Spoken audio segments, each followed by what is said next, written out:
What is the church? The church is the congregation of all baptized persons united in the same true faith, the same sacrifice, and the same sacraments under the authority of the sovereign pontiff and the bishops in communion with him. Who founded the church? Jesus Christ founded the church. And I say to thee, thou art Peter, and upon this rock I will build my church, and the gates of hell shall not prevail against it. Matthew 16, verse 18. Why did Jesus Christ found the church? Jesus Christ founded the church to bring all men to eternal salvation. My sheep hear my voice, and I know them, and they follow me. And I give them everlasting life, and they shall never perish, neither shall anyone snatch them out of my hand. John chapter 10, verse 27 to 28. How is the church enabled to lead men to salvation? The church enabled to lead men to salvation by indwelling of the Holy Ghost, who gave its life. When was the dwelling of the Holy Ghost in the church first visibly manifested? The dwelling of the Holy Ghost in the church was first visibly manifested on Pentecost Sunday, when he came down upon the apostles in the form of tongues of fire. And when the days of Pentecost were drawing to a close, they were all together in one place. And suddenly there came a sound from heaven, as of a violent wind blowing, and it filled the whole house where they were sitting. And there appeared to them parted tongues as of fire, which settled upon each of them. And they were all filled with the Holy Ghost, and began to speak in foreign tongues, even as the Holy Ghost prompted them to speak. Acts chapter 2, verses 1 to 4. How long will the Holy Ghost dwell in the church? The Holy Ghost will dwell in the church until the end of time. And I will ask the Father, and he will give you another advocate to dwell with you forever, the Spirit of truth, whom the world cannot receive, because it neither sees him nor knows him. John 14, verse 16. Who sent the Holy Ghost to dwell in the church? God the Father and God the Son sent the Holy Ghost to dwell in the church.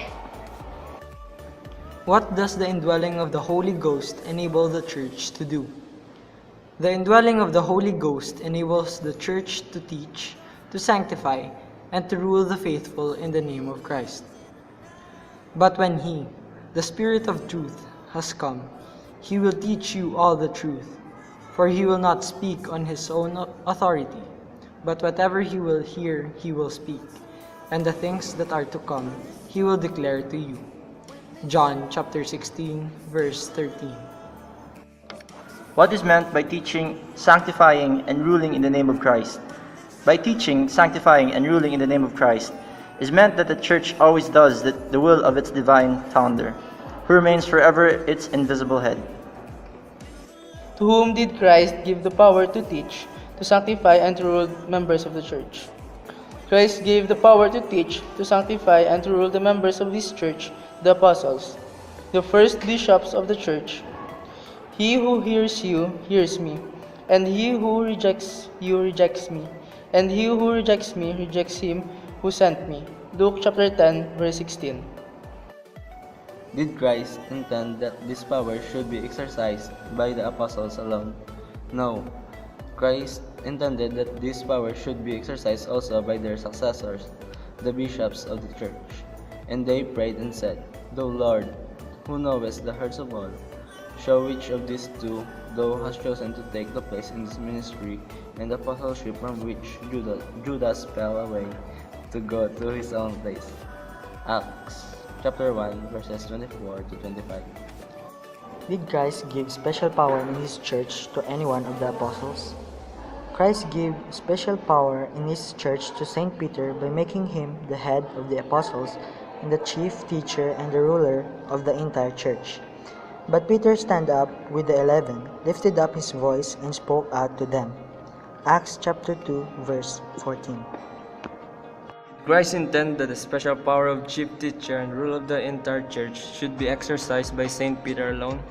Christ did not intend that the special power of chief teacher and rule of the entire church should be exercised by Saint Peter alone, but intended that this power should be passed down to his successor. the Pope, the Bishop of Rome, who is the vicar of Christ on earth and the visible head of the Church. Who assists the bishops in the care of souls? The priests, especially parish priests, assist the bishops in the care of souls. And when they had appointed presbyters for them in each church, with prayer and fasting, they commended them to the Lord, whom they had believed. Acts chapter 14, verse 22. Who are the laity of the church? The laity of the church are all the members who do not belong to the clerical or to the religious state. How can the laity help the church in her care of souls? The laity can help the church in her care of souls by leading lives that will reflect credit on the church and by cooperating with their bishops and priests, especially through Catholic action.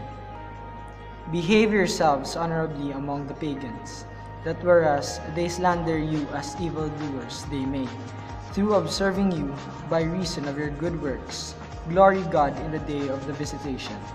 1 Peter chapter 2, verse 12. What is Catholic action? Catholic action is the active participation of the laity in the apostolate of the Church under the guidance of the hierarchy. In what ways can the laity participate actively in the apostolate of the Church?